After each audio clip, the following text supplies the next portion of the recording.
Là, ils vont se connecter. Je suis Sidi Kala Fati. Merci.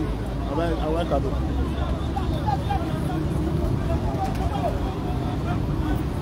Un Barça, non? 1. أعوذ بالله من الشيطان الرجيم بسم الله الرحمن الرحيم.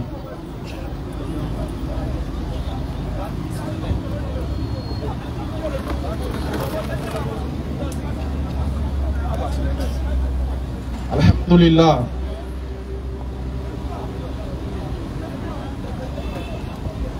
الحمد لله رب العالمين والصلاة والسلام على رسول الله. الحمد لله, nous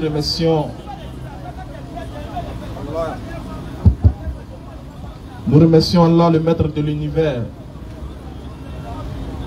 l'incontesté et l'incontestable créateur de toutes choses. Et nous prions que la paix et la bénédiction d'Allah soient sur le noble messager Muhammad sallallahu alayhi wa sallam. Assalamu alaikum wa rahmatullahi wa barakatuh à tous ceux qui ont fait le déplacement aujourd'hui.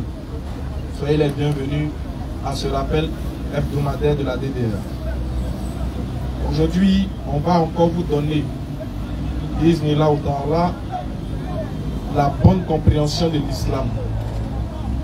Aujourd'hui, on va vous donner encore l'envie d'aimer votre religion. On va vous donner encore l'envie de comprendre votre religion.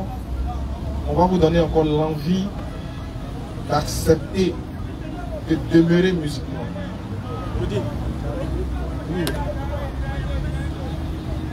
Nous remercions tous ceux et celles qui ont fait le déplacement pour être là aujourd'hui. Aujourd'hui, comme je l'ai dit, l'envie de devenir musulman va se multiplier au travers de ce rappel.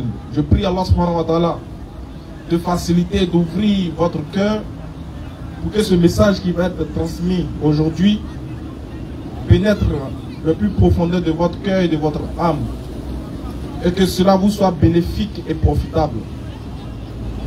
Aujourd'hui, le rappel d'aujourd'hui, il sera assez spécial. Il sera très intéressant. Donc, prenez place, rapprochez-vous pour ceux qui sont un peu éloignés et venez écouter. Vous savez, avant les gens ne connaissaient pas.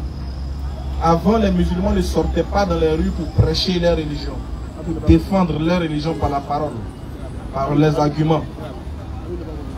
Du coup, les gens ont cru et les gens ont pensé, et cela a laissé croire que l'islam n'était pas une religion qui avait assez d'arguments pour gagner les âmes, pour gagner les cœurs. Les gens ont cru que l'islam n'avait pas de message particulier.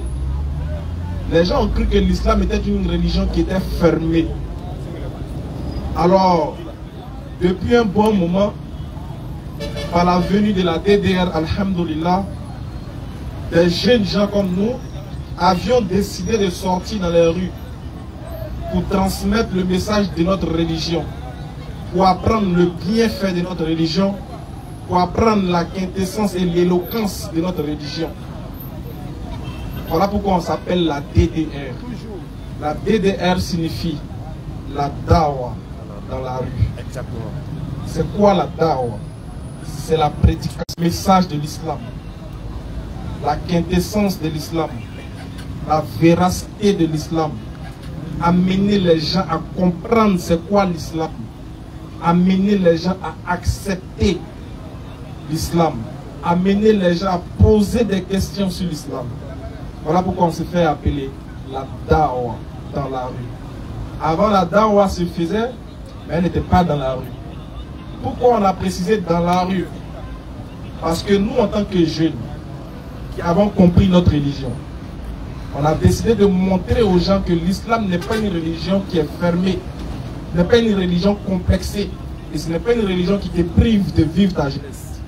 Tu peux être un jeune, t'habiller normalement, respectablement, et propager l'islam, et parler de ta religion, et être un modèle pour les autres. Voilà pourquoi nous, en tant que jeunes, on a vu que la jeunesse, l'avenir d'un pays, l'avenir de ce monde appartient à la jeunesse. Et nous, en tant que jeunes, on a décidé de donner l'exemple aux autres jeunes en sortant dans les rues, en venant leur parler de l'islam, en interpellant ceux qui ne sont pas musulmans, à adhérer à l'islam avant que la mort ne s'offre à eux. Voilà pourquoi on s'est fait appeler la Dawa dans la rue. Cela fait des années que nous sommes là. Cela fait des années que nous prêchons par la grâce de Dieu. Cela fait des années que nous débattons avec nos frères et nos sœurs qui sont d'autres obédiences religieuses. Cela fait des années que nous faisons ce travail. Et alhamdoulilah, nous prions Allah subhanahu wa ta'ala d'être satisfait de nous et de vous qui nous suivez, qui nous accompagnez dans l'ombre, pour que ce travail-là, pour que ce message-là soit transmis de la plus bonne des manières et qu'il soit compris et appréhendé de la plus meilleure des manières. Et nous, pour nous, c'est un plaisir. On prie Dieu qui nous donne assez de force, assez d'arguments, assez, surtout la santé, pour pouvoir transmettre son message. Peu importe les circonstances, peu importe les difficultés de la vie, que Dieu nous fasse grâce et miséricorde. Et que vous aussi qui vous déplacez pour venir nous écouter, que chaque pas que vous posez, avant de chez vous jusqu'à ici, que cela soit des pas de bénédiction pour vous, et que cela soit favorable pour vous au jour de la résurrection, et que cela fasse que vous soyez des habitants, que cela fasse que vous soyez des admis au paradis. Moi qui vous parle, je me nomme Ismaël Aka, pour ceux qui ne me connaissent pas, pour les nouveaux. Je me suis converti à l'islam en 2016. Et j'ai commencé à prêcher en 2017. Je ne vais pas vous dire qu'est-ce qui m'a mené à l'islam. Parce que je l'ai déjà plusieurs fois expliqué, c'est toute une vie. C'est toute une succession de bons résultats et une succession de compréhension assez limpide et l'apaisement de mon cœur et de mon âme qui m'ont poussé à faire ce choix. Mais je ne me suis pas arrêté qu'à ce choix. Après ma conversion, j'ai décidé de transmettre ce goût, ce bonheur, cette bonne odeur de l'islam que les gens ne connaissent pas. Parce que l'islam est une religion qui est jugée de loin. Mais lorsque tu te rapproches de l'islam et que tu y prends goût, et que tu essaies de tester, de vérifier avec la bonne méthodologie, je te rassure que tu retrouveras et tu trouveras forcément le repos de ton âme et la question à toutes les préoccupations que tu te poses.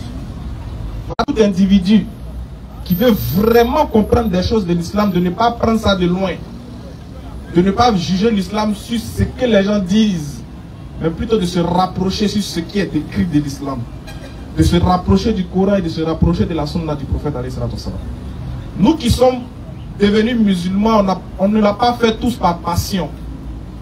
Nous, on l'a fait par conviction. Moi, particulièrement, je l'ai fait par conviction. Et voilà pourquoi je suis libre dans mon âme et dans mon esprit quand je sors pour venir parler de l'islam, parce que je parle de quelque chose que je connais, que j'ai goûté et dont j'ai pris goût. Et je décide de transmettre ce goût-là aussi aux autres. Personne, je dis bien personne, en face de moi, en toute humilité, se basant sur ce qui est écrit du Coran ou de la Sunna, peuvent faire vaciller ma foi. C'est pas possible. Par la grâce d'Allah, malgré que je ne connais rien, je connais ne serait-ce que même un atome de connaissance en islam, je n'ai même pas encore franchi cette étape. Mais la maigre connaissance me permet de m'arrêter devant vous et puis de vous assurer, de vous rassurer qu'aucun être humain qui va se prosterner 5 fois par jour pour adorer Dieu et qui va se priver, qui va lutter pour quitter le mal et pour obtenir, pour s'engager dans le bien, tout en espérant avoir la grâce et la miséricorde de son Seigneur, mourant dans cette position-là, ira en enfer. C'est pas possible. Il n'y a pas un musulman, je dis bien, il n'y a pas un musulman qui dit la ilaha illallah de sa bouche et qui le ressent dans son cœur et qui le manifeste par ses actions, qui meurt, qui ira en enfer. C'est pas possible. C'est pas moi qui le dis, hein. C'est le Coran qui le confirme. Voilà pourquoi aujourd'hui j'ai dit, je vais vous donner l'envie d'être... Si ton envie d'être musulman était de 10, moi je vais multiplier ça de 1010. C'est-à-dire que j'avais 1000 envies encore dans ton cœur par la grâce d'Allah pour que tu sois... Tu aies toujours envie de te prosterner devant ton Créateur. Parce qu'il y a des gens qui sont musulmans et ils ne savent même pas la grâce. Ils pensent que c'est parce qu'ils sont trop beaux. Ils pensent que c'est parce qu'ils sont nés des familles musulmanes. On entend les gens dire, je suis musulman de père et de mère. Ça froulaille. Musulman de père et de mère, ça n'existe pas. Parce que l'islam, ce n'est pas, excusez-moi, mais ce n'est pas une nationalité. On ne peut pas être musulman de père et de mère. On est musulman par conviction. Si toi tu es musulman de père et de mère, toi tu es un suiveur, tu fais du suivisme moutonnier. Qu'est-ce qui prouve que tes parents sont dans le vrai? Voilà pourquoi aujourd'hui, vous avez remarqué quelque chose. On va faire une démonstration de quelque chose que vous voyez tous les jours. Vous écoutez tous les jours. Mais peu de personnes savent ce que ça veut dire en réalité. Alors, je vais faire venir quelqu'un qui va venir. Et on va faire quelque chose que vous avez l'habitude d'entendre.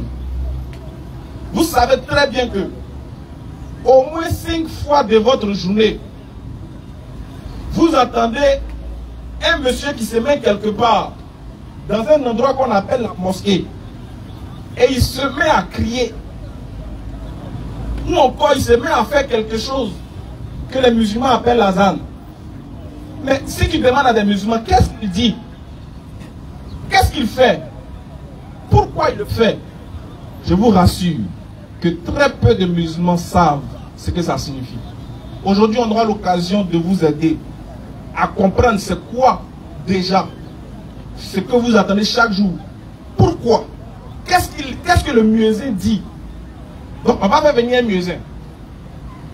Quelqu'un qui va s'identifier en un muezzin.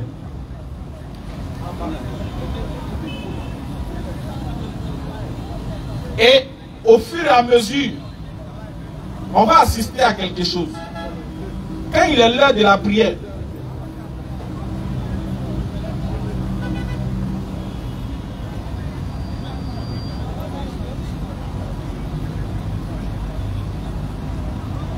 on va comprendre quelque chose. Quand il est l'heure de la prière, on entend quelqu'un venir s'arrêter avec un micro.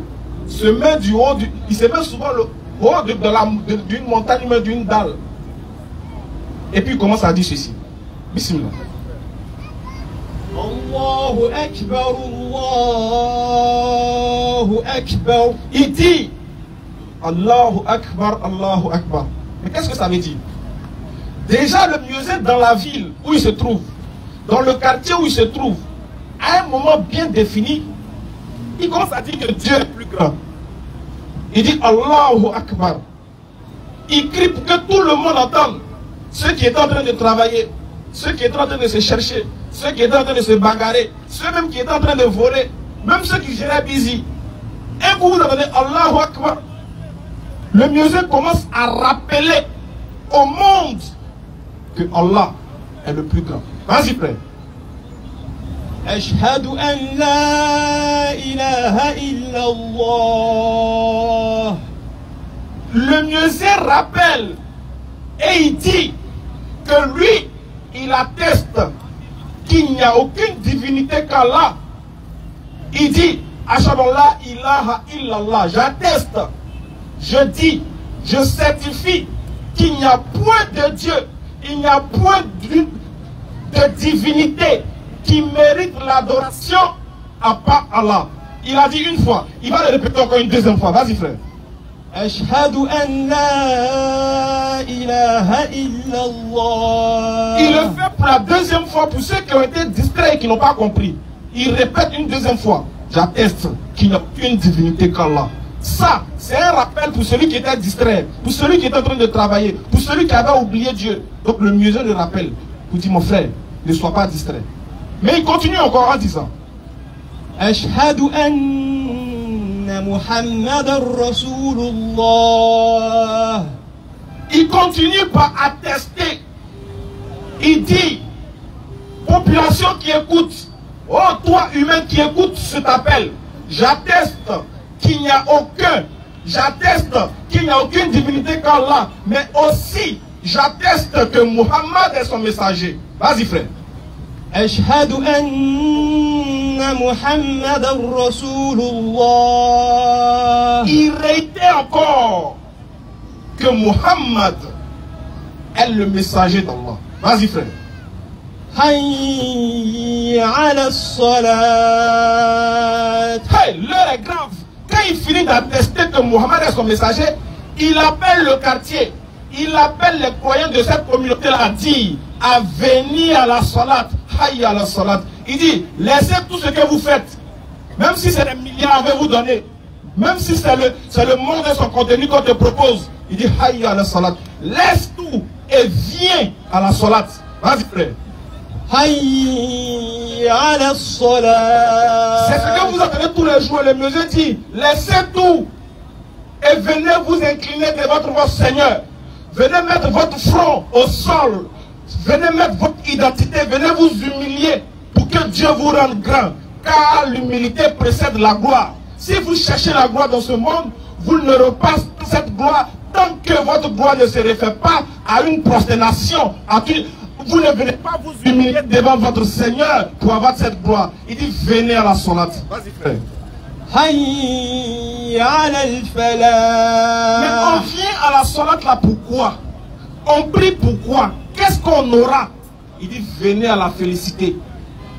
Venez à ce qui procure la vraie vie. Venez à ce qui va renforcer votre vie sur terre. Haï, vas-y mon frère. حي على الفلاح. C'est ce que le musulman répète pour la deuxième fois. On continue.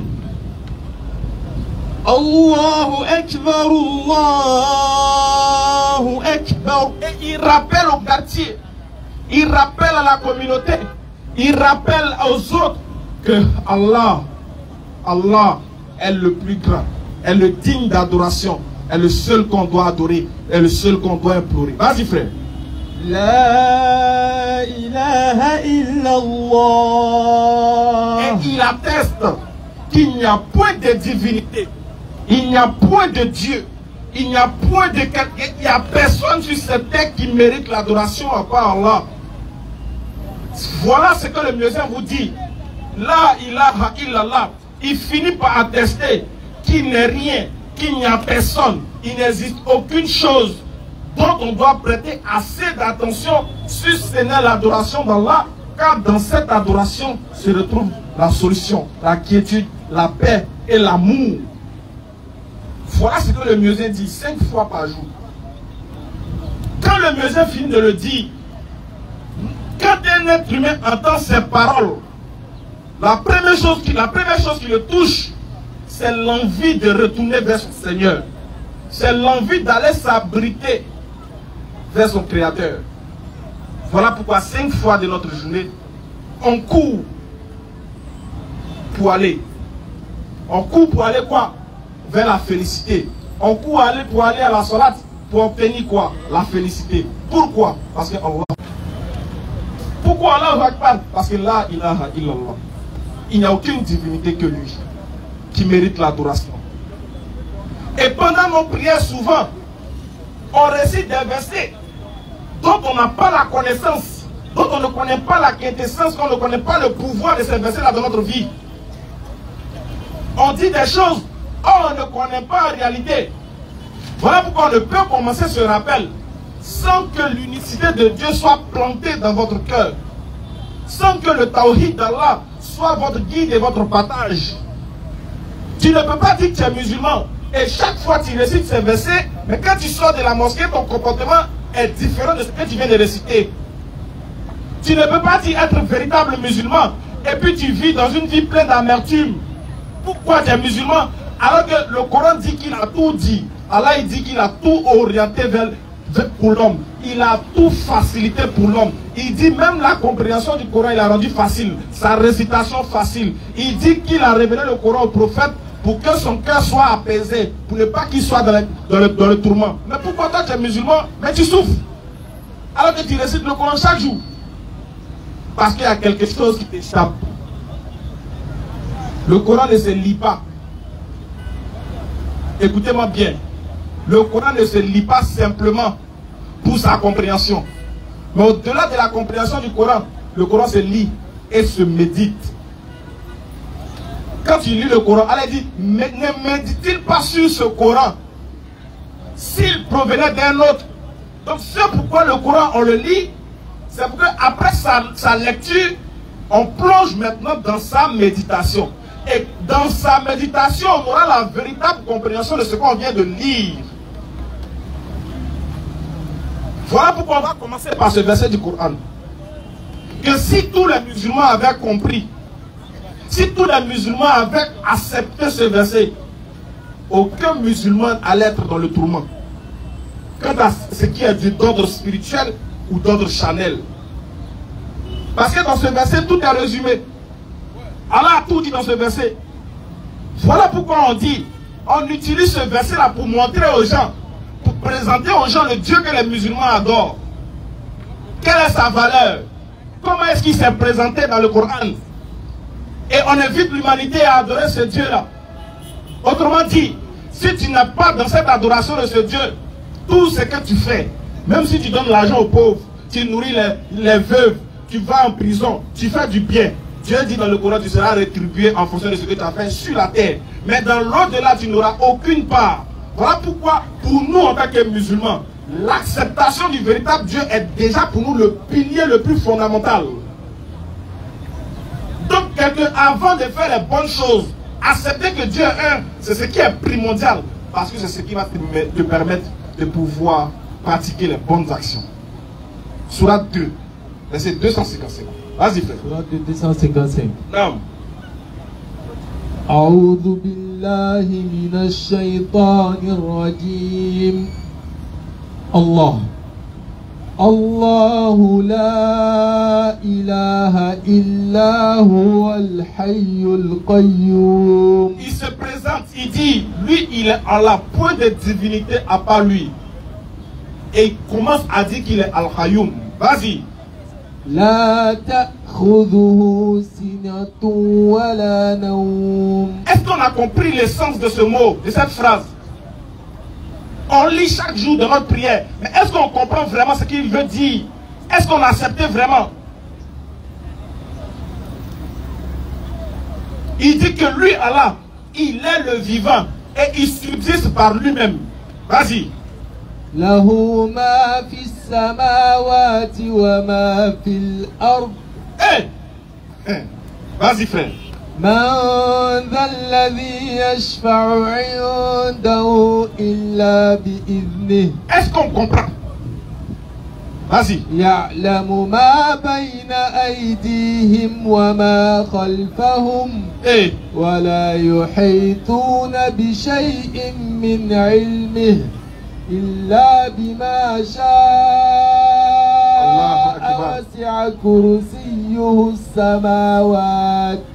وسع كرسيه السماوات والأرض. نعم. ولا يؤوده حفظهما وهو العلي العظيم.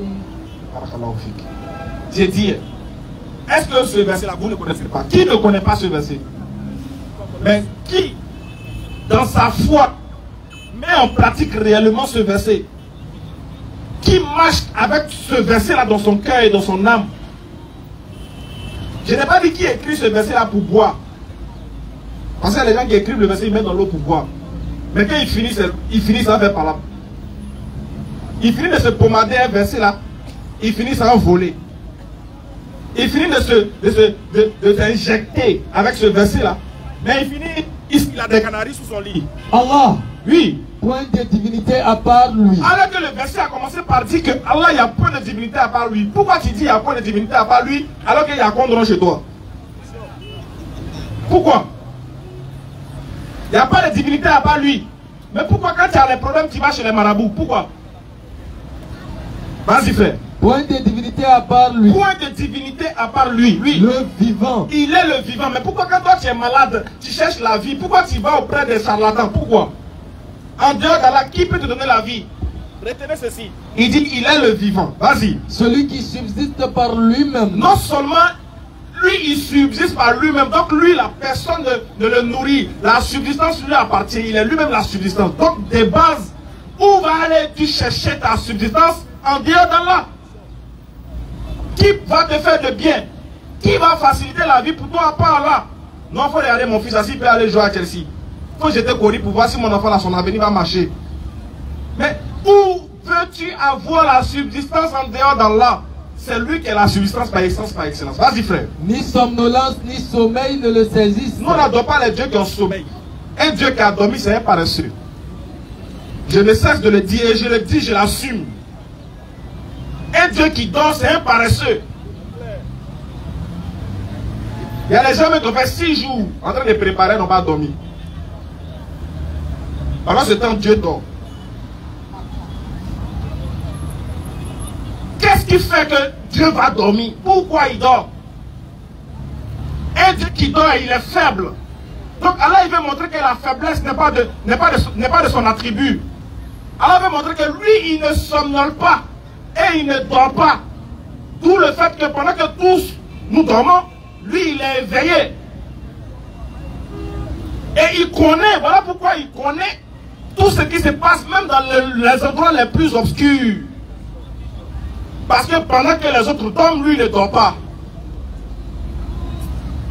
Pendant que les autres se reposent, lui ne se repose pas.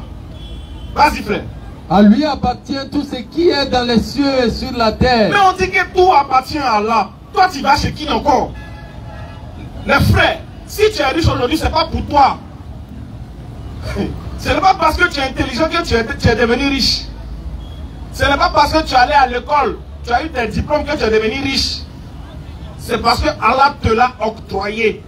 Parce que tout ce qui est dans les cieux et sur la terre l'appartient. Voilà pourquoi nous tous on va mourir, non? Tout le monde va partir. Mais tes richesses là seront chez qui? Qui va prendre tout ça? Qui va prendre tous ces immeubles là? Pour qui est en train de se tuer? Bientôt à cause de ça, on va leur donner les élections, les gens vont chercher à ôter la vie aux autres. Mais Allah dit tout lui appartient. Toi tu te bats pour un homme. Mais quand tu finis, tu vas disparaître. Lui aussi va te suivre. Au final, tu t'es battu pour qui ou en réalité? Personne. Ton combat a été pourquoi? Zéro à la base. Parce que tout appartient à Allah. Vas-y frère. Qui peut intercéder auprès de lui sans sa permission? Quand il vient, tu deviens musulman. Il dit qui peut intercéder auprès de lui sans sa permission? Quand tu te lèves et puis tu dis il m'a prié pour que Dieu me donne du travail, c'est parce que Dieu a permis que tu sois en bonne santé pour aller prier pour que lui te donne. Donc le fait même de dire j'aimerais prier, c'est un crédit que tu dois à Dieu. Seigneur, je te dis merci.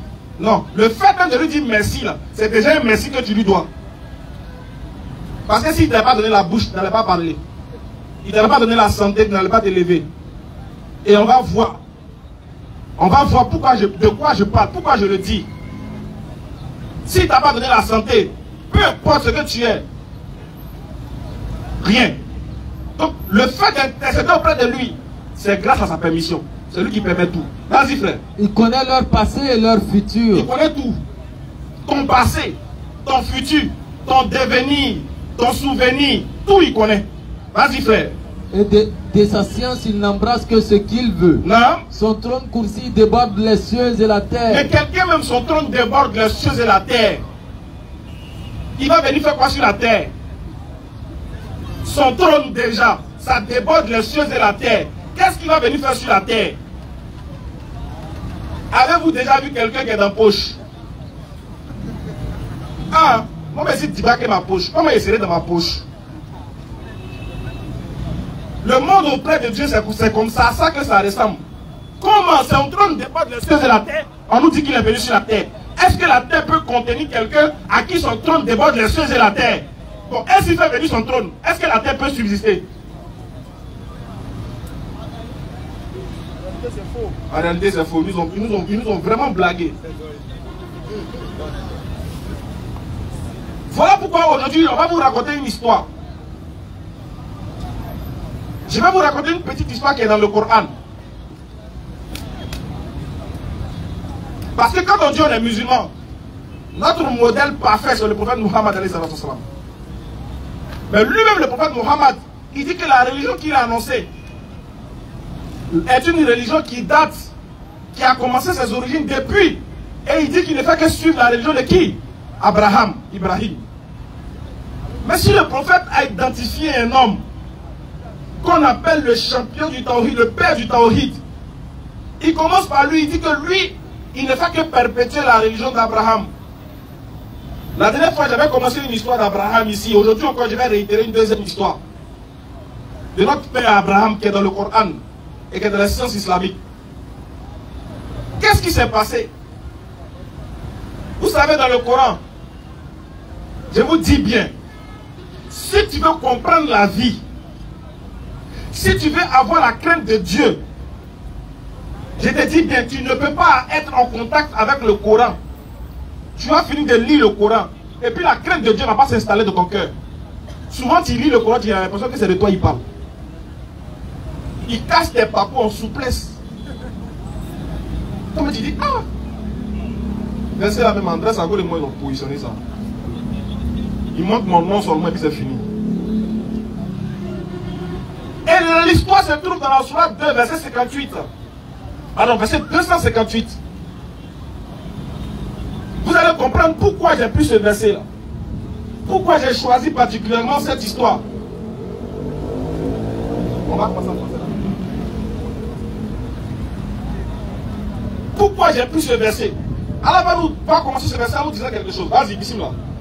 N'as-tu pas su l'histoire de celui qui, parce que Allah l'avait fait roi, augmenta contre Abraham argumenta contre Abraham au sujet de son Seigneur? C'est-à-dire, Allah demande au prophète, te souviens-tu de cette histoire d'Abraham avec son roi, où le roi a eu l'opportunité d'argumenter en face d'Abraham? Mais quel était l'argument? Qu'est-ce qui s'est passé en réalité? Vous savez, il y a un roi qu'on appelait Nemrod. Il dit, lui, c'est un champion. Il a ouvert son palais. Tellement il était riche, tout le monde venait prendre la nourriture de son palais. Tu rentres 2 sacs, tu sors beaucoup de nourriture. Tu rentres un sac vide, tu sors une nourriture plein. Tellement il était riche, il a fait 400 ans de pouvoir. Tellement il a duré au pouvoir, ça l'a rendu zinzin. Il dit non, moi aussi Dieu, moi aussi trop fort. Abraham vient lui parler d'Allah. Abraham dit, est-ce que tu sais que moi mon Dieu est le plus fort? Est-ce que tu sais qu'il y a un Dieu qui est au-dessus de toi? Il dit, quoi? Toi, Abraham, toi t'as me dit ça. Que moi il y a un Dieu qui est plus, il y a un Dieu qui est plus fort. Il dit oui. Continue le frère. Qu'est-ce qui va se passer entre les deux? Abraham ayant dit. Maintenant, Abraham et le roi vont avoir un petit poteau. Abraham dit au roi, oui. J'ai pour Seigneur celui qui donne la vie et la mort. Abraham dit, moi mon Seigneur là, celui qui donne la vie et puis celui qui donne la mort. Le roi dit, ah, d'accord, vas-y. Moi aussi, dit l'autre, je donne la vie et la mort. Il dit, moi je donne la vie et donne la mort. J'ai testé. Vous savez ce qu'il a fait? Abraham dit que son Dieu donne la vie, non? Et puis son Dieu donne la mort. Lui, Nemrod aussi dit, il va montrer à Abraham qu'Abraham n'est rien dans ça. Lui aussi donne la vie, il donne la mort. Il a pris 2 personnes qu'il avait condamnées à mort en prison. Il a envoyé les. Les 2 sont sortis. Il a déjà un, il a laissé l'autre partir. C'est pas un but partout, balle au centre. Il dit à Abraham, voilà, moi, il a donné la mort, il a donné la vie. Il va amener l'autre encore. Vous voyez à quel point la mécréance en outrance, tellement ils sont. Voilà pourquoi aussi le pouvoir, aussi souvent, il faut savoir laisser. Tellement le pouvoir l'a habité, 400 ans de pouvoir, il se croit tout permis. Abraham parle, il parle. Il dit, ah bon, moi je donne la mort, je donne la vie aussi. Qu'est-ce que ton Dieu peut faire encore?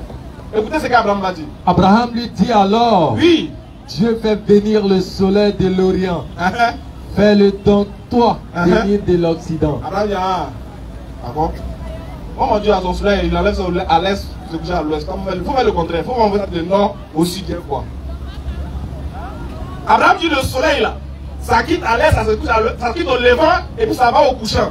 Toi, si tu es garçon, si tu dis que tu es fort, il faut changer la direction du soleil.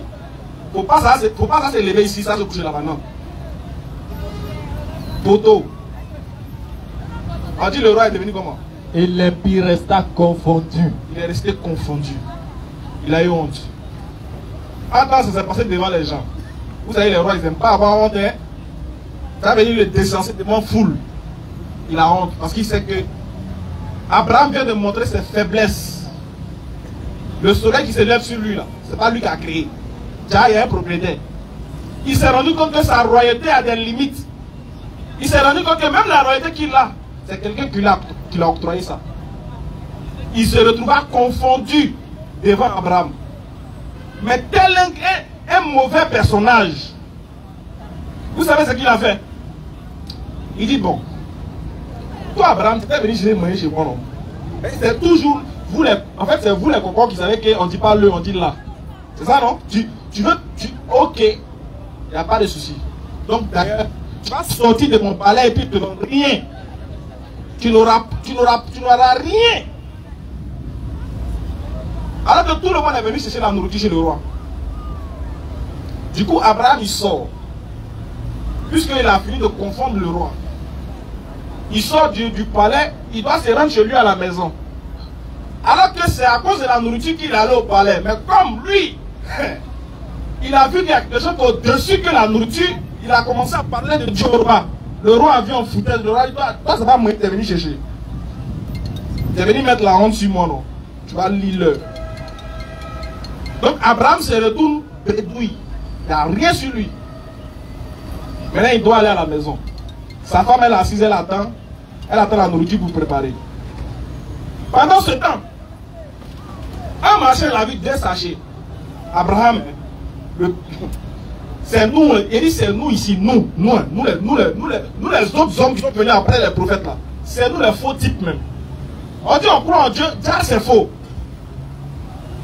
Quand on a un petit problème net, on cherche la solution ailleurs. Mais regardez ce qu'Abraham il fait. Il retourne vers sa famille, sachant bien qu'il n'a rien. Le roi ne lui a rien donné. Il a pris 2 sacs. Il a rempli de sable, il a mis sable dedans. Dans les 2 sacs. Il a rempli les 2 sacs là de sable. Et puis il attrape les 2 sacs là. Comme s'il y avait la nourriture dedans. Il faut le voir son malin maintenant dans le quartier. Ah, il est venu avec beaucoup de nourriture. Hein. Vous savez ce qu'Abraham a fait? En mettant le sable dans le sac, Abraham s'imaginait que c'était la nourriture. Il dit ça là, c'est manger, il met dedans. Donc tellement il a soulevé le sac que c'était lourd, arrivé à la maison, il était fatigué, il a commencé à dormir. Lui sait très bien que c'est sable, il a mis dedans, non? Mais lui, dans sa tête, il dit, bon, moi, m'en fous, moi, j'avais ça là, c'est manger, il met dedans. Arrivé à la maison, il était tellement fatigué, il a commencé à dormir. Sa femme est venue, elle a vu le sac. On va lire le tafsir parce que les gens pensent que j'invente. Sa femme est arrivée. Lorsqu'elle est arrivée, elle a constaté qu'il y avait 2 sacs qui étaient là. Vas-y. Assoudi rapporte que cette discussion entre Namroud et Abraham avait lieu après la sortie de ce dernier indemne du feu. Car aucune polémique n'était faite auparavant. Zayd bin Asim raconte que Namroud accaparait toutes les nourritures et les gens venaient chez lui pour avoir leur portion. Abraham figurait parmi ces gens-là. Et la discussion avait lieu. Abraham ne reçut pas en ce jour-là sa portion et retourna bredouille. Il n'a pas reçu sa portion, donc il s'est retourné bredouille. Vas-y. Avant de se rendre chez lui, il se dirigea vers une dune où il remplit du sable les 2 sacs qu'il portait. Donc il a pris le sable, il a rempli ça dans son sac, oui. En disant en soi-même, il s'est dit en lui, oui. Je ferai semblant que j'ai apporté quelque chose à ma famille. Ah, il dit j'aimerais faire semblant comme c'est moyen. Là que les gens vont me voir, ça va dire pas sorti bredouille. Vas-y. Arrivé à la maison, il posa les 2 sacs. Il a déposé les sacs là maintenant, oui. S'accouda et le sommeil le gagna. Ah, il a commencé à dormir tellement il était woro. Oui. Sa femme ouvrit les 2 sacs et les trouva pleins de bonne nourriture. Allahu Akbar. Attaque-lui. Lui il met sable. Quand il arrive à la maison, sa femme ouvre là, c'est manger. Bon, Dieu d'Abraham là, est-ce que c'est le même que toi tu pries? Hein? Il va dire. Est-ce que c'est le même Dieu d'Abraham que toi tu pries, que nous on prie? Donc, si c'est le même, pourquoi quand nous on a des problèmes dans ça chez Madou, Karamorotier, il faut jeter les colis, il faut voir. Est-ce que c'est pas ma rivale même qui fait ça? Il faut passer le monsieur là. Il ne faut pas avoir une autre femme avant moi. Est-ce que c'est le même Dieu d'Abraham? Quand tu sors matin pour aller chercher ton argent, tu cliques là, tu tapes poteau. Quand tu rentres à la maison, est-ce que tu as la foi que Dieu va changer quelque chose dans ta vie? Si c'est le même Dieu d'Abraham, d'Isaac et de Jacob et d'Ismaël que tu pries, et de Muhammad, ton cœur ne doit pas battre quand tu sors. Si ton cœur bat, c'est que tu dis que c'est que toi, tu es nous, mais tu n'as pas montré ton vrai visage. Tu nous as caché ça. Parce qu'un croyant ne peut pas sortir, puis il est inquiet. Regardez Abraham, il est arrivé, lui il dit, moi il met ça, moi c'est que tout. Il a fait semblant comme il s'est mangé. Comme il a pris l'intention même de penser, de s'imaginer que c'est la nourriture, Allah a transformé ça en nourriture. Est-ce que Dieu peut agir comme ça dans notre vie? Allez là. Où il y a Facebook, il y a TikTok. Où il y a les vrais sites que chacun connaît. Entre 22h, 23h, il a fini d'aller Facebook, Snapchat, TikTok, quoi encore, Twitter, il est parti partout, il a fini de vérifier les informations. Il laisse un endroit où il va partir. Il tourne. Il attend quand tout le monde dort, il prend ses écouteurs, il met, et puis bon. Toi là, Dieu peut faire un miracle dans ta vie. Petit savon sur le côté. Tranquille quoi. Tranquille. Nous comme ça, t'es sûr que Dieu peut agir comme ça dans notre vie? On dit on est croyant, c'est faux. Rapportez mariage au moment. Vas-y frère. Qu'est-ce qui va se passer par la suite? Elle lui prépara un bon repas. Elle va préparer un bon repas à son mari. Alors que si elle savait que c'était le sable que son mari avait mis dans le sac, elle prépare une bonne nourriture à son mari. Vas-y frère. En s'éveillant et voyant la table servie, quand Abraham s'est réveillé et puis il a vu la table servie, vas-y. Il s'écria. Tout te provient tout cela. Il demande à sa femme, ma chérie, t'as fait manger là où? T'as enlevé ça là où? Vas-y. Et sa femme de répondre, sa femme lui dit, c'est bien toi qui l'as apporté. Champion, quand tu as dit, madame, toi qui es venu avec des sacs là. C'est toi qui as envoyé, c'est toi. C'est toi qui as envoyé moyen là, puis on l'a préparé. Vas-y. Il constata alors que c'était un don de Dieu. Allah. À lui la puissance et la gloire. Regardez comment Abraham était son Seigneur. Voilà pourquoi il a dit Abraham était son ami intime. Mais c'est pas fini pour Nemrod. Le roi là, qui a fait ça à Abraham là. Regardez ce qui va l'arriver. Ça veut dire que le roi un jour sera en train de dormir. Le roi Nemrod, il va durer au moins 400 ans au pouvoir. Il sera en train de dormir. Et puis comme ça il va faire une vision. Dans son rêve, il y a un ange qui va venir lui dire, hey, champion, demain matin on t'attaque. C'est 15 ans sur toi, c'est 4, il faut te préparer. Il s'est réveillé, il a appelé ses gars, il dit, hé, les gars, il est dormi, les gars veulent nous attaquer, c'est 4. Préparez-vous. Il a commencé à mettre ses gars. Chacun a pris position. Plan nord, plan... Tout le monde a pris position, ils sont prêts. Mais il a dormi, quelqu'un est venu lui dire que c'est 4 matin. Donc lui s'est préparé en même temps en conséquence. Il dit, il y a une armée qui a nous attaqué. Mais lui ne savait pas c'était quelle armée. Est-ce que vous savez quelle armée qui a attaqué Nemrod? Une armée de moustiques. Attaque bi. Il dit, vous qui insultez Allah, vous... En fait, alors c'est la trop pitié de vous. Mais, petit palu, son mari c'est fini. Petit jarret. C'est que Dieu m'a dit que nous on n'est pas. Imagine que nous on avait le pouvoir de Dieu. Ouais, on allait se lancer les trucs ici. Après, moi tu m'énerves un peu là temps. Jarret sur toi, hein, tu ne bouges plus. Mais Nemrod, malgré qu'il désobéissait à Allah, il a voulu défier Allah, non? Allah a mené une armée de moustiques pour débattre. Il pouvait gagner. Lui, il voyait que c'était les hommes. Allah a envoyé un moustique. Regardez comment Allah l'a réduit. Pour lui montrer qu'il n'est rien, non. On a envoyé un moustique. Les moustiques ont commencé à bouffer le corps de ses soldats. Il a dit, de toute façon, les moustiques, elles les ont lalé. Imagine toi, tu fais parler avec un moustique. Bon, il vient sur ton oreille, tu t'avais où? Moi, si il vient sur tes yeux, tu t'avais où? Tu te bats avec qui maintenant? Toi-même, tu te lales. Tu te frappes toi-même. Donc Dieu a envoyé une armée de moustiques pour combattre les gars de Nemrod. Jusqu'à ce que, pendant le combat, il y a un moustique qui est rentré dans les narines de Nemrod. Moustique, hein? C'est rentré dans les narines du roi. Vous savez ce que le moustique l'a fait? Allah a fait que le moustique est venu se caler quelque part dans le moustique est rentré dans ses narines et puis il allait s'asseoir quelque part, bien dans sa tête. Et puis le moustique est là-bas. Il va tuer, mais il va faire comment? Bon, toi quand le moustique vient, si t'as main tirée quand tu tapes, non? Là, imaginez une Nemrod, le moustique est dans sa tête. Il dit, il prend fait. Il prend sa tête au mieux coup pour avoir satisfaction.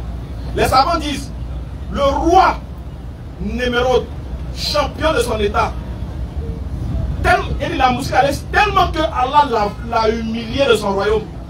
Quand il rentre chez lui, et puis le moustique l'a activé un peu dans sa tête là, il demande à ce que tu enlèves tes chaussures pour taper sur sa tête, pour qu'il soit satisfait. Un roi. Regardez comment Dieu l'a fait asseoir par terre pour lui donner l'air. La moustique a demeuré dans sa tête jusqu'à qu'il est mort, le frère. Le moustique est resté dans sa tête jusqu'à ce que Nemrod meure. Il est obligé de prendre les choses pour se fracasser la tête. Donc toi là, quand tu fais tes péchés, et puis Dieu te laisse là, c'est par amour, par miséricorde. Faut pas penser que c'est parce qu'il est trop dangereux de te cacher. Faut pas penser que souvent on a mal. On voit les ennemis de l'islam insulter Allah, insulter son prophète, et puis ils se sentent bien, n'est-ce pas? Ils insultent Dieu, et puis la vie marche. Ils sont en bonne santé, ils n'ont pas de problème. Patience. Le jour où Dieu veut agir dans les vies, c'est kun fayakun. Et nous, aujourd'hui, je finis par vous dire, ayons foi. Et dit notre foi, notre confiance là, plaçons ça en Allah seulement. Et puis regardons seulement la suite. Allons-y travailler dans la crainte de Dieu. Allons-y chercher notre argent, mais tout en sachant bien que c'est Allah qui va nous donner. Ce n'est pas un client. Parce que le client là, tu le connais où? Tu ne le connais pas. Mais il vient, tu ne sais même pas d'où il vient. Tu t'en payes, garde, tu manges. Tu sais où attaquer la quitte? Ça quitte à Dabou. Tomate à tête, ça quitte où? Peut-être à Korogo, oignon, ça quitte où? Tout ça est venu se retrouver dans ton plat, non? Est-ce que c'est toi qui as fait ça? C'est Allah. Il réunit tout. Ça quitte à Korogo, attaquer quitte à Dabou. Lui, là, ça quitte peut-être au Niger là-bas. L'autre, là, quitte quelque part au Burkina. Et puis tout ça, ça va se retrouver comme assiette à 700. Attaquer 120 pour 100 et attaquer 120 pour 500. Ah, si on veut payer le trajet d'attaquer, trajet d'huile, trajet de tomates, est-ce que tu as vendu ça? Donc même quand il y a 500, il faut dire Alhamdulillah, c'est lui qui a prévu ça pour toi. La quantité que tu devais avoir, c'est ça qu'il t'a donné. Le moment venu là, quand il va mettre beaucoup de zéros là, toi-même tu sauras. Quand on donne la bonne compréhension. Qu'il fasse de nous des musulmans sincères et pieux. Et qu'il nous donne la crainte dans son adoration. Et que rien ne nous fasse sortir de l'islam. On va passer directement à la série des questions. Sur ce, assalamu alaikum wa rahmatullahi wa barakatuh. Wa alaikum assalam wa rahmatullahi wa barakatuh. Augmente un peu le micro. Vraiment, merci beaucoup pour cette belle intervention. Amin. Non, on va passer directement à la série de questions. Monsieur Armand. Monsieur Armand est demandé, on va sur... Monsieur Armand pour sa question rapidement. Voilà, Monsieur Armand. Que Monsieur Seydou se prépare après Monsieur Armand. S'il te plaît, tu peux augmenter le micro.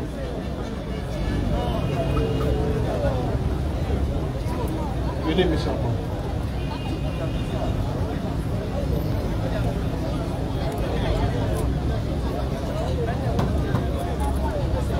Allô, très bien.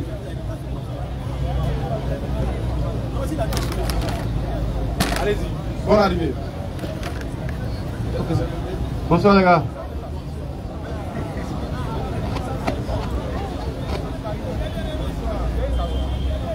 Bonsoir, doyen.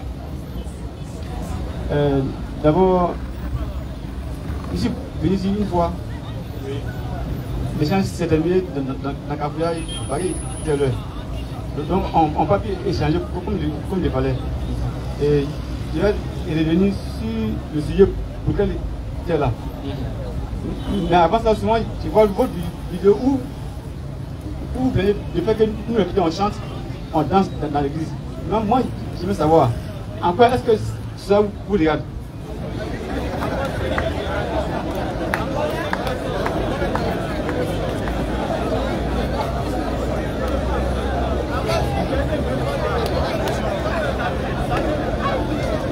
La question c'est de savoir en quoi est-ce que ça nous regarde si vous les chrétiens vous dansez dans les églises. En réalité ça ne nous regarde pas. Tu as raison, ça ne nous regarde pas. Mais, dommage, la partie qui nous fait parler, c'est que quand on est à l'école, c'est vous qui êtes venu nous partager la Bible. Donc, comme c'est vous qui nous avez partagé les Bibles étant à l'école, c'est parce qu'on a regardé dans la Bible, on a vu que chanter et puis danser, là, ça ne change rien. Ce n'est pas la véritable adoration de Dieu, ce n'est pas ce que Dieu demande de nous. La véritable adoration de Dieu, c'est tout. Autrement que de danser et chanter. Maintenant, c'est bon, on peut faire des louanges, on peut faire des cantiques. Mais nous, on dit, quand on dit que vous êtes des suiveurs, vous êtes des gens qui suivent Jésus, ils dansaient, ils chantaient pour adorer Dieu depuis quand? Voilà pourquoi on dit, ah, vous voyez un peu ce côté, tu as raison, ça ne nous regarde pas. Mais comme la Bible est chez nous, quand on lit là, c'est qu'on n'a pas vu dans la Bible, c'est ce qu'on dit. Tu vois, non? Sinon, tu as raison, ça ne nous regarde pas.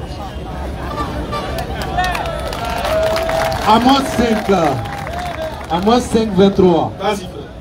Éloigne de moi le bruit de tes cantiques. Je n'écoute pas le son de tes luttes. Va dire pourquoi tu as pris la paix, ça te regarde. Il faut laisser là. Donc, voilà ça. Non, tu t'as plus pas de problème. Donc, est-ce que Jésus a chanté, Jésus a dansé? Si. Pourquoi je voulais que ce soit là, c'est ça qui a dit ça. Est-ce que Jésus chantait? Pourquoi toi aussi là-haut? Tu attends que Osa n'est pas les bêtises là? Pourquoi il attend? Est-ce que ça vient aussi, ça n'est pas là? Il se fait génie. Osa se dit, Jésus n'a pas raison. Osa se dit, Jésus ne dansait pas, ne chantait pas pour adorer Dieu. C'est vrai ou c'est faux? Jésus a chanté. Est-ce que c'était pour adorer Dieu? Attends, est-ce que. Il a chanté à quel moment? Est-ce que quelqu'un peut chanter pour lui-même? Ah, mais c'est que quand Jésus a chanté, c'était à cause de quoi? Non, moi je dis, est-ce que quelqu'un n'a jamais chanté pour lui-même? Faire lui-même des éloges. Oui, en fait, il y a des trucs dans la Bible là. Quand Jésus chantait, puis il dansait là. Quand il chantait, c'était à cause de manger. Ils envoyaient manger, voilà pourquoi il chantait.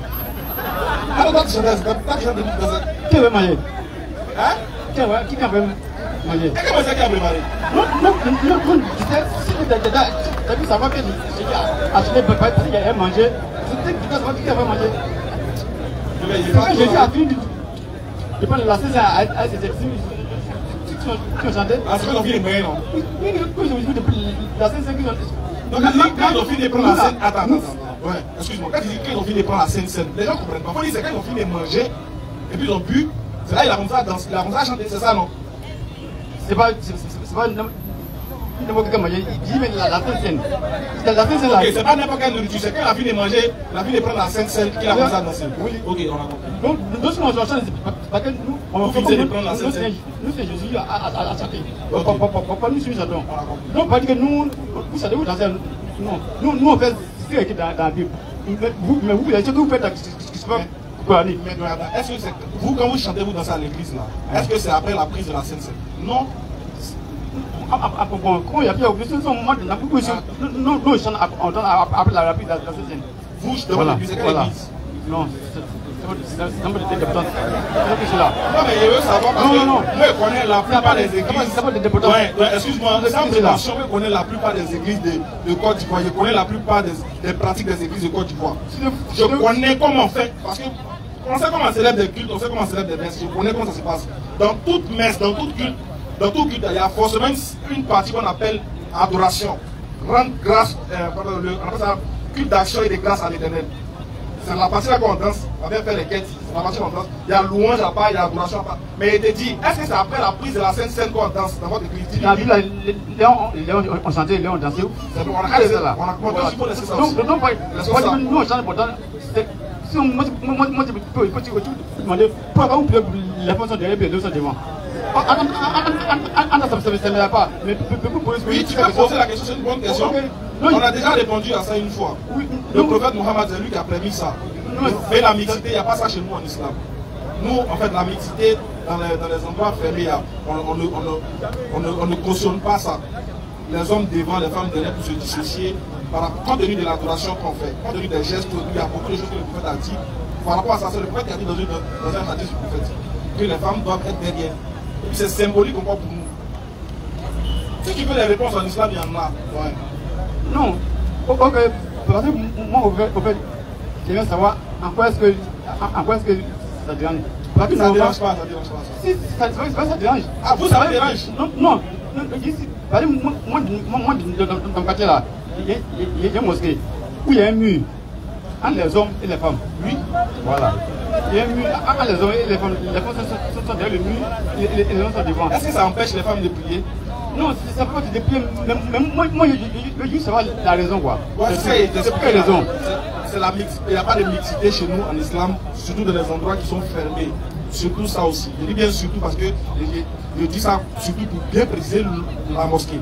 Sinon, à la Mecque, par exemple, il y a la mixité pendant le tawaf. On a cette mixité pendant le tawaf. Mais quand c'est par exemple à la mosquée, quand on rentre à la mosquée, les femmes sont derrière, les hommes sont devant. C'est symbolique.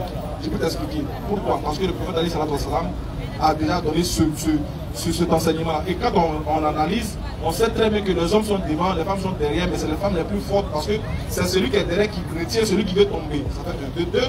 On dit que derrière une femme, derrière un homme se cache. Très bien. Donc, nous, là, on est devant, mais derrière nous se cachent nos femmes de valeur, nos mamans qui nous soutiennent, celles qui. Quand tu es le plus fort, c'est pas toi qui es devant. Toi qui es derrière, tu envoies le petit d'abord, on va faire. Quand ça vient, c'est toi qui viens. C'est le symbolique que ça montre que les femmes sont celles-là même qui doivent nous border. Ça fait deux. De trois, les actions qu'on mène pour plus de pudeur, dans le cadre de la pudeur, pour plus de pudeur, les actions qu'on mène, les faits et gestes qu'on fait pendant la prière ne permettent pas pour des gens qui ont de la pudeur de laisser les femmes devant ou bien se mélanger aux femmes, compte tenu de la pudeur. Ça, c'est déjà résolu. Y a-t-il des questions? Le prophète Mohammed sallallahu alayhi wa sallam a dit: les meilleurs rangs des hommes sont les premiers. Les premiers, oui. Et les meilleurs rangs des femmes sont les derniers. C'est comme ça? Ça finit. Ok. D'accord. Bon, comme je te disais, ce qu'on a essayé, il y a quelqu'un fait là, il y a pas eu cafouillage. Quand il y a cafouillage, les gens qui nous suivent de la maison pensent qu'il y a une bagarre. On dit le sujet sur lequel on s'est prononcé, puis la fin est arrivée, on s'est séparés. D'accord, voilà. Parce que les mots sont, tu vois, les mots sont importants. Quand on dit cafouillage, les gens pensent que c'était bon dans le bruit. Mais pas dans le cafouillage. D'accord. Moi, le sujet, j'ai devenu de disciple. Allons-y. C'est la venue de Jésus pour l'humanité. Allons-y. Voilà. Pour vous, Jésus est venu pour toute l'humanité. Jésus est venu pour toute l'humanité. Même pour dire que c'est faux, moi, en fait, moi qui connais le plus pressé, ce que vous appuyez là, dans Matthieu 15, pas de verset chrétien. Tu connais ça déjà, non? Non, oui, je veux qu'on lit. Deux vous pouvez aussi savoir. Si on lit, et puis tu vas me dire en quoi est-ce que ce verset dit que Jésus est venu, ils vont vous poser. Matthieu 15, 24.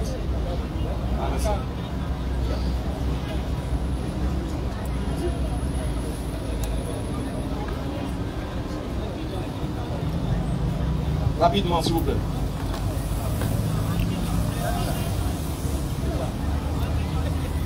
Il répondit: je n'ai été envoyé qu'aux brebis perdues de la maison d'Israël. C'est ça. Bon, ok. Maintenant, en quoi est-ce que je dis qu'il est venu uniquement pour Israël? En quoi est-ce qu'il est venu pour Israël? La question. C'est le mot que, dans la phrase là, c'est le mot que là qui restreint, qui nous fait dire qu'il est venu uniquement pour Israël. Il dit: je n'ai été envoyé que pour les brebis perdues de la maison d'Israël. Maintenant, doyen, il faut me montrer qu'en français là, je n'ai été envoyé que pour les brebis perdues d'Israël. Je veux dire que je n'ai pas été envoyé seulement pour les enfants d'Israël. Il faut me montrer ça. Ok. J'aimerais que c'est comme on veut changer entre moi. Si j'ai menti, qui te laisse me corriger. Bible Semeur. Matthieu 15, 24. Faut regarder. Et quoi ça? Comme toi. Hein? Faut voir tes calmants. Il est calme, c'est pas non, genre, je vais vite témoigner, c'est tout. Au quand c'est arrivé, j'ai tenu un propos où tu as dit que c'est un hypocrite. Tu ne peux pas être hypocrite de quoi tu veux. J'ai tenu un propos où j'ai dit c'est significatif. J'ai dit, parce qu'il y a un peu qui dit aux musulmans après l'école, pas l'école normale. Et j'ai dit c'est significatif. Ça veut dire quoi? Ça veut dire un musulman qui a tous les diplômes universitaires, un musulman qui quand même qui a deux dans le gouvernement, qui devient un ministre, ne pas tenir devant un chrétien sur le plan spirituel, devant quelqu'un qui a le super 2. Voilà. Il dit qu'il fait ça avec l'insulte. Non, on vous arrête. Ne profitez pas de notre forum pour venir attaquer toute une population. S'il vous plaît.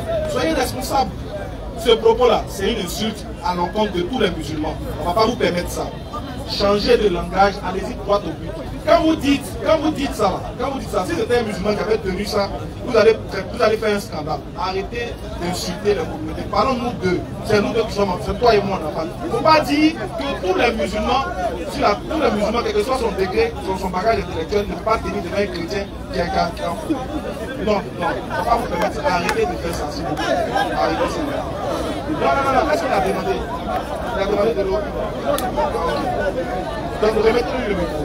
Ouais, pardonnez, on va modérer les propos, s'il vous plaît. Donc je souhaite que vous retirez ce propos-là et on continue pour nous deux. Restons là, nous deux, parlez de moi, laissez les autres musulmans. Parce que non, c'est que pourquoi vous êtes chrétiens? Non, est-ce que nous, on n'a même pas dit que tous les chrétiens sont bêtes? Non, mais. On avait dit ça? C'est pas une prise de toi, tu ne peux pas m'attaquer sur ma propre vidéo. Tu ne peux pas m'attaquer sur ma propre vidéo parce que la vidéo qui est faisait là, c'était une réponse à la wiki. Tu ne peux pas m'attaquer sur la vidéo. Mais t'as dit les chrétiens, non? Les chrétiens, c'est à qui il m'adressait? S'il te plaît, s'il te plaît. Ne mets pas les signes. C'est pas ça, là.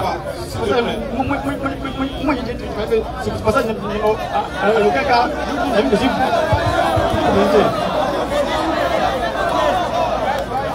c'est moi et qu'on aide. Parce qu'on a déjà passé dans les propos là, c'est chaud. Ce verset-là, ne met en aucun cas. Ok, montre-nous ton bagage intellectuel. Le Seigneur a dit, je n'ai été envoyé qu'au plus petit de la vie d'Israël. Ce verset, nous le comprenons, il y a quelques questions dans ce verset. De 1, la femme était qui? De 2, elle voulait quoi? De 3, qu'est-ce que les disciples ont dit à Jésus? Et de 4, quelle a été la réponse de Jésus? La femme, c'était une femme canadienne, elle était donc étrangère. En ce temps, il n'y a pas de relation entre les Juifs et les Canadiens. Les disciples ont dit à Jésus de la chasser parce que pour Jésus, elle est venue uniquement pour Israël. Ça c'était les pensées. Les disciples avaient les mêmes pensées que vous. Que Jésus est venu uniquement pour Israël. La chose qui a créé Jésus, il y a aussi un verset ici où les gens ont créé Jésus, même Bartimée a créé Jésus. Mais pourquoi les gens n'ont pas empêché que Jésus l'église et puis ça a fait qu'un homme qu'on a agi de chasser? Parce que pour Jésus est venu uniquement pour Israël. Donc, et puis Jésus a dit non, je n'ai été envoyé. Je n'ai été envoyé. Après, je n'ai pas été envoyé. Mais il a dit je n'ai été envoyé. C'est pas j'ai été envoyé. Je n'ai pas dit j'ai été envoyé. Il a dit je n'ai été envoyé. Pour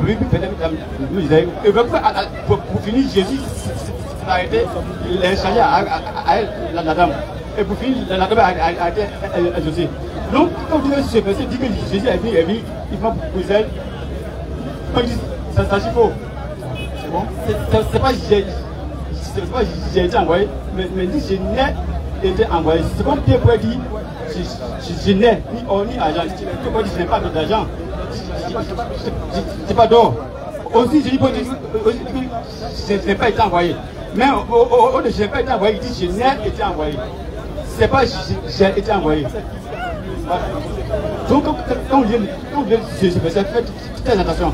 Même la Bible peut dire ça. Valise ça. La Bible, les semaines là. Valise ça. Ok, qu'est-ce que c'est ça? C'est bon, vous avez fini votre argumentaire. Je peux répliquer? Ok, merci. Alhamdulillah. Ouais. Vous avez...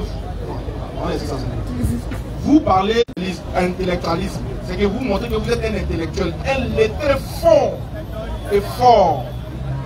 Mais le problème, c'est que souvent, on a l'impression que les vraies personnes qui doivent retourner à l'école, c'est toi. Et je vais te montrer que c'est vous qui devez retourner à l'école. Parce qu'un texte, j'ai fait exprès hein, pour montrer que les débats interreligieux là, c'est nous qui avons envoyé, c'est vous qui êtes rentrés. C'est vous qui nous avez suivis dans les débats. Donc Allah va permettre que vous ne serez jamais au-dessus de nous dans un débat argumentatif. Après, j'ai cité seulement que le verset 25 et 24. Je savais que ta polémique, c'était sur le verset 24. Mais ce qui est bien, c'est que le texte va vous montrer par la suite, cite de toi à moi, qui ment. Il n'est pas dit qui tous les on va montrer qui est le véritable menteur. La suite, parce que tu as dit, ici les disciples ont dit à Jésus, ils ont dit à Jésus de chasser la dame, pas parce qu'elle crie, mais parce que selon toi, la dame là, elle est cananéenne. Mon corrige, voilà. Qui dit? Elle crie, hein. Il va dire ça. Tu dis, non, il n'a pas dit que parce qu'elle crie, tu dis que c'est pas parce qu'elle crie, mais parce qu'elle est cananéenne, que les disciples ont dit de la chasser. Non, elle crie, même c'est canadienne. C'est ce que j'ai répété. C'est ce que j'ai répété. Voilà, c'est ce que j'ai répété. Donc pour toi, c'est parce qu'elle est canadienne que les disciples ont dit à Jésus de la chasser. Maintenant, Jésus répond à ses disciples. Moi là, je n'ai pas été envoyé seulement que pour les enfants d'Israël, selon toi. C'est ce que tu dis. Verset 24. La suite. Au verset 25. Mais elle vient se prosterner devant lui. Donc, on se voit qu'il a dit à ses disciples, moi, je ne suis pas venu seulement pour les enfants d'Israël, je suis venu pour tout le monde. Maintenant, écoute ce qu'il a la suite. Mais elle vient se prosterner devant lui. Oui. Disant, elle dit maintenant à Jésus, Seigneur, oui, secours-moi. Secours-moi. Il répondit, il n'est pas bien de prendre le pain des enfants et de le jeter aux petits chiens. Merci. Ouais. Hey, calme-toi. Calme-toi. Jésus répond maintenant à la dame. Il n'est pas bon de prendre le pain des enfants et de le jeter aux petits chiens. D'abord, tu me dit, qui sont les enfants dans le texte? Elle dit, ce verset-là, moi j'ai su de 22 à 28, je connais tout. Qui sont les enfants dans le texte? Tu connais tout le texte, est-ce que tu connais mes questions qu'elle t'a posées? Je réponds à ta question. Voilà, tu connais tout, moi est-ce que tu connais tout? Mais est-ce que tu t'attends à mes questions qu'elle t'a posées? Ta question, moi je connais tes questions. Ok, vas-y, qui sont les enfants ici? C'est l'enfant d'Israël. Très bien. C'est quoi on appelle le pain ici? Le pain s'appelle la parole. C'est la parole. Ou du moins la mission pour laquelle Jésus est venu. Ça s'appelle la parole, la guérison, quoi que ce soit. La guérison, etc. Vas-y. Maintenant, quand Jésus dit il n'est pas bon de prendre ça pour le jeter aux petits chiens, ça veut dire quoi? D'abord, attends, stop. Qui sont les petits chiens? C'est toi. Toi et moi là. Qui sont les petits chiens ici? Calmez-vous, hein? Les gars, calmez-vous. On est laissés. C'est pas nous, on est laissés. C'est nous deux. Qui sont les petits chiens? Les petits chiens, c'est des gens. Bon, disons, en un mot, les étrangers. Ok. Écoutez bien, il dit les petits chiens, c'est les étrangers. Ceux vers qui Jésus a été envoyé. Maintenant, pourquoi il dit qu'il n'est pas bon de prendre la parole là, les miracles, c'est pourquoi je suis venu là, pour le donner aux petits chiens qui sont les étrangers? Pourquoi il dit que ce n'est pas bon? C'est que le deux, ça va. Jésus, j'ai la femme tester ta foi. Pourquoi il dit que ce n'est pas bon? Oui, c'est ça. Il dit que ce n'est pas bon. Il dit qu'il n'est pas bon. Le père des enfants, Pourquoi il dit c'est pas bon? Qu'est-ce qui n'est pas bon? Je n'ai pas dit pourquoi. Je n'ai pas dit pourquoi il a dit. J'ai dit, quand il dit il n'est pas bon de prendre la parole là, et de le donner au petit chien, c'est pour qui il a été envoyé là. Pourquoi il dit ce n'est pas bon? C'est pour tester la femme.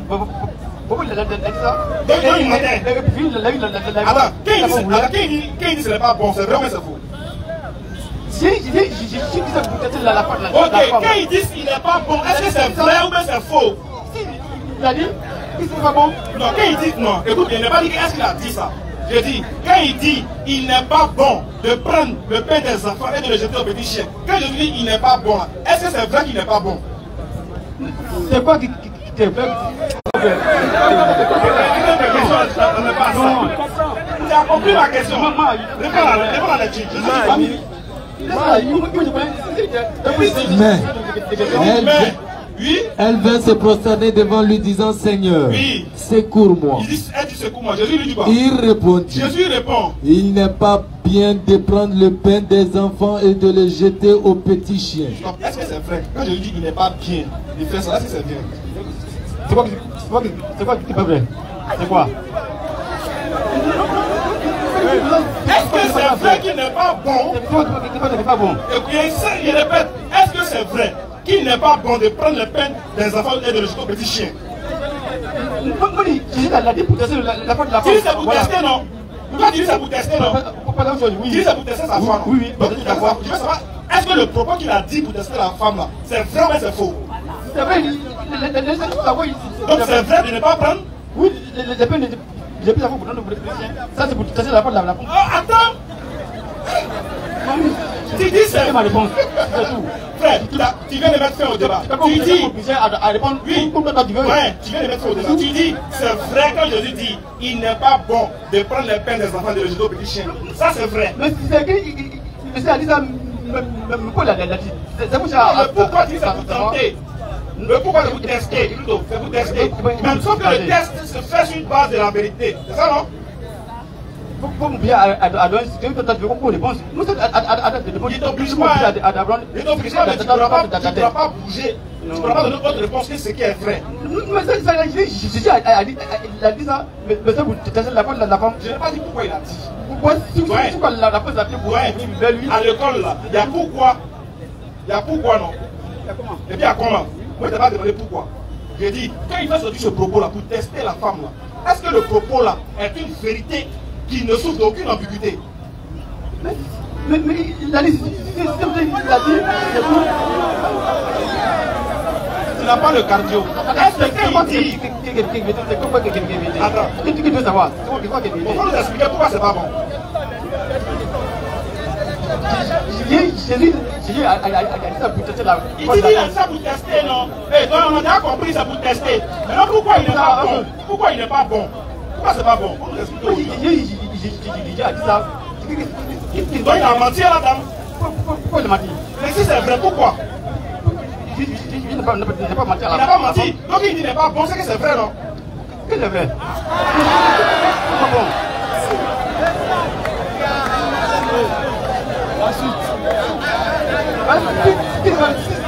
C'est pas voilà. C'est bon, le chien n'est pas la femme a fait. Prochaine question. Non. Prochaine question. Je veux une prochaine question parce que là tu ne peux pas répondre à ma question. On laisse tomber en avance. Qu'est-ce que tu peux répondre? Il dit à ta question. Bon, c'était quoi ma question? C'est-à-dire, le chien a dit que le mec qui se passe bien, tu peux le devant le chien. Est-ce que c'est vrai? C'est pas ça? Oui, mais tu as répondu quoi? Le chien a fait tu sais, la femme. Est-ce que c'est ce que tu as demandé? Moi, je demandé si c'est vrai ou c'est pas vrai, non? Tu m'oublies à donner ce que tu veux pour répondre. C'est ça? Ouais, il demandait est-ce que c'est vrai? Toi, tu me dis il a fait exprès. Est-ce que tu réponds à ma question? C'est quoi qui est vrai? Le propos de Jésus, là, quand il dit il n'est pas bien, là, quand il dit il n'est pas bien de prendre le pain, là, est-ce que c'est vrai qu'il n'est pas bien? C'est ça, le texte prochaine question. Il faut nous donner une autre question. On va avancer. Tu es venu en fanfare, tu vois que c'est... Non, c'est une question, cette question, ne t'attendais pas à ça. Il n'y a rien. Voilà pas tu es figé, tu ne veux pas bouger. On va avancer. Moi, je connais. Moi, pardon, il faut lire la graphique de Destiny. Non, c'est bon, on va avancer. On nous pose une autre question, on va avancer. Que M. Berthet. Venez. Voilà. Pas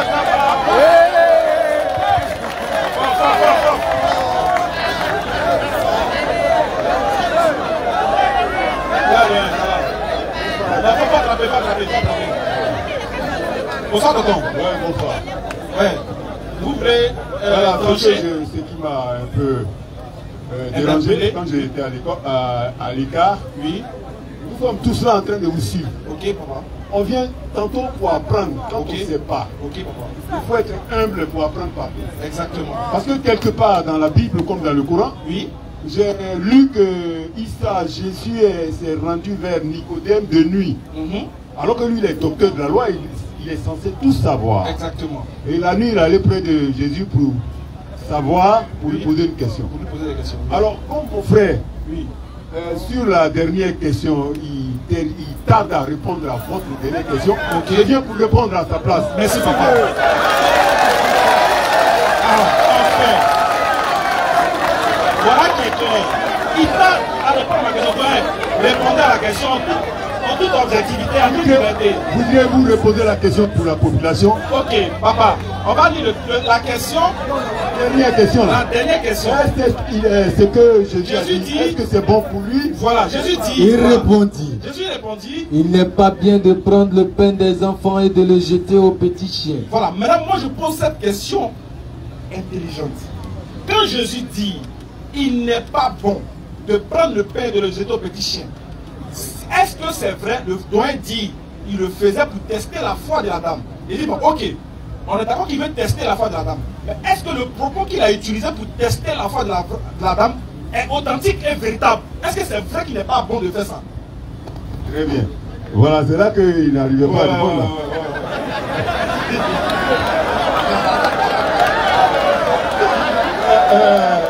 Vous êtes humain? Oui, je suis humain. Vous savez, il a peur de se faire prendre au piège. Bien sûr. C'est vrai. Alors, je crois que vous devez le comprendre. Ok, papa, allez-y. Donc, dites-nous. Hormis le piège de Jésus, oui, humainement parlant, oui, de vous à moi, oui, je ne peux pas prendre la nourriture de mes petits enfants, oui, et puis donner au roux. Merci beaucoup, papa. Merci. À ta fille. Merci, papa. Merci. Salut. Non, c'est bon. Non, on va dire, papa. C'est bon, allez-y. Merci, papa. Merci beaucoup. Prochaine question. Maintenant, il va poser une autre question. Avancez rapidement. On se calme un peu. Atakbir. Allah Akbar. Summa takbir. Allah Akbar. Wa qul ja'a al-haqqu wa zahaqa al-batil. Inna al-batila kana zahuqa. C'est bon. Ok. Vous avez une prochaine question, mais on va appeler on va passer à un autre sujet. Si vous avez d'autres sujets, donnez-lui le micro. Au moins, il faut qu'il s'exprime. Vous me dites. Il faut qu'il s'exprime. Ok.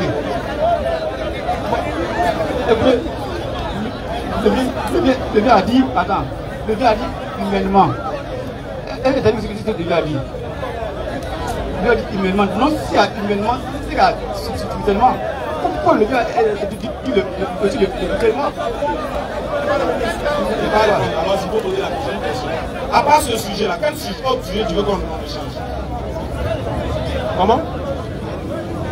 Vous n'avez pas d'autres sujets? Il n'a pas d'autres questions. Merci. Bon, ok, moi j'ai une question. Appelle l'intervenant pour me poser une question. Ok, monsieur Berthet. Monsieur Berthet, il vient d'abord. Pour me poser une question à toi. C'est bon? Attends, monsieur Berthet, excusez-nous, il va redonner le micro, patienter quelques heures, bon, quelques minutes, je vais poser une question à mon doyen. Donc, voilà, il faut arrêter. Doyen, votre question était uniquement ce matin 15-24, je crois qu'on a débattu dessus, on met ça de côté. Maintenant, moi, il y a une question. Et, comme vous avez parlé du fait d'être lettré, moi, je tiens à ça. Je tiens à ça. Franchement, je vais revoir mon fichier soleil, je vais revoir un peu, je vais retourner un peu à l'école. Je vais vous m'expliquer un verset avec votre intellect. Tout votre intellect que vous avez là. Je veux que vous m'expliquiez ce verset. Acte 10, 38. Acte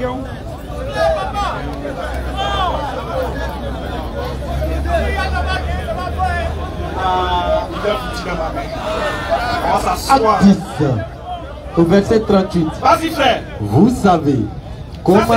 J'explique le contexte. Hein. Après que Pierre soit passé chez comment il s'appelle, j'oublie son nom rapide, Corneille, etc. Il a venu parler maintenant au peuple. Parce que c'est Pierre qui a reçu la clé de par Jésus du royaume des cieux, en d'autres termes, à qui Jésus a donné la clé. Donc Pierre était disciple de Jésus qui connaissait mieux Jésus que tout le monde. Bon, pas que tout le monde, mais il connaissait mieux Jésus que toi et moi. Très bien. Pierre va prendre cette parole. Il va prononcer ça au mieux du peuple. Je veux savoir, c'est quand, parce que là c'est après acte 10. Or, dans acte 2, ils ont déjà reçu le Saint-Esprit. Parce qu'il ne veut pas que tu utilises le Saint-Esprit. Il ne faut pas dire qu'il n'avait pas le Saint-Esprit. Il avait déjà le Saint-Esprit dans acte 2. Il a reçu le Saint-Esprit dans acte 2. Il avait dans acte 10. On va écouter ce qu'il dit. Regarde, poser une question. Vas-y. Au verset 38. Oui. Vous savez comment Dieu a oint du Saint-Esprit. C'est ça, c'est au modèle. Non, 38 est bon. 38. Il y a tant de. Il y a même la face cachée. Qui a derrière Yugi. Il y a même la 4 faces cachées. On ne sait jamais vieux là. Vas-y, 38. Vous savez comment Dieu a oint du Saint-Esprit et de force Jésus de Nazareth. C'est ça? C'est 38, c'est 38. La ligne 37 à 38.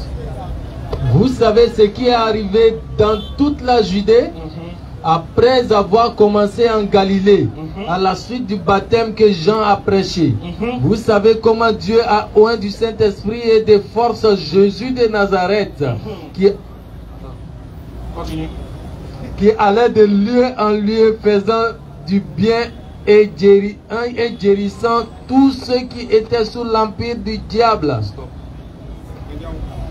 Attends. Pierre dit que vous savez que Dieu a oint du Saint-Esprit Jésus. Est-ce que c'est vrai? Ah bon. C'est vrai?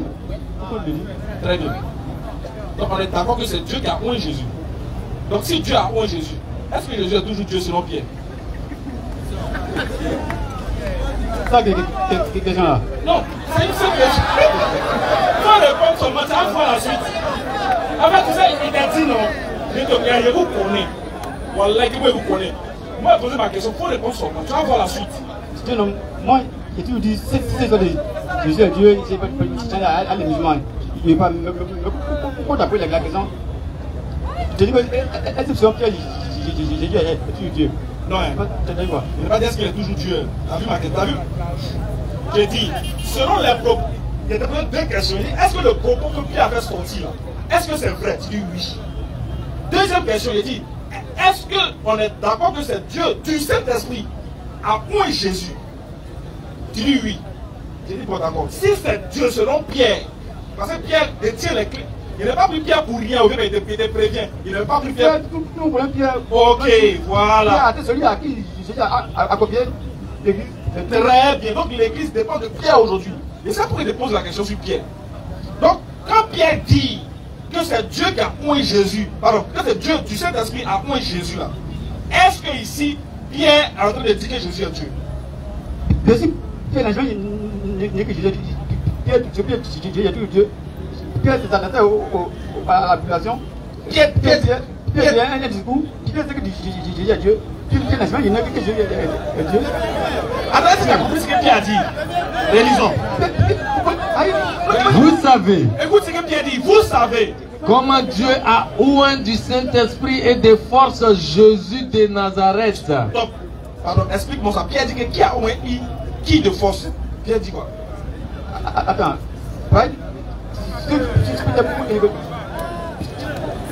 Dieu a oint le Saint-Esprit à Jésus. C'est pas. C'est ça non? La possible, Jésus, quel Dieu était, il était un humain. Il a fait, non, le corps il a pris à la peine de la vie sainte. Merci pour la réponse, merci. Merci. Merci. Bon, merci pour la promesse. On se salue au moins, merci beaucoup. On pourra avoir un temps d'échanger, un débat si vous voulez. Merci beaucoup.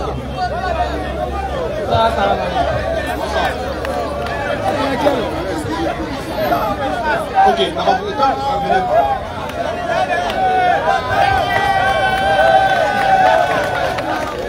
revenez un peu sur le dernier nœud. Ils ont besoin de savoir. Voilà. On a pris, en fait, ça c'est moi maintenant qui lui ai posé une question particulière. Je lui ai demandé, est-ce que pour lui, j'ai pris un apôtre de Jésus, pas n'importe lequel, voilà, qui s'appelle Pierre. Pierre dit dans Acte 10, verset 38, que c'est Dieu du Saint-Esprit qui a oint Jésus-Christ. Donc moi je demande au doyen, est-ce qu'il est d'accord avec le propos de Pierre? Il dit oui. Il dit, mais est-ce que selon ce texte-là, Pierre considère Jésus comme étant Dieu? Alors que Pierre dit que c'est Dieu qui l'a oint du Saint-Esprit. Sachant bien que les clés du royaume des cieux ont été données à Jésus, à Pierre. Donc l'église tout entière doit reposer sur le témoignage de Pierre. Maintenant, dans le témoignage de Pierre, Pierre dit de sa bouche aux gens que c'est Dieu du Saint-Esprit qui a oint Jésus. Il a cité les trois entités. Il a cité Dieu, Saint-Esprit, Jésus. Ce qui veut dire qu'il a pour le débat. Personne ne peut venir dire non, c'est le Saint-Esprit. Non, c'est Dieu. Non, il a cité les trois.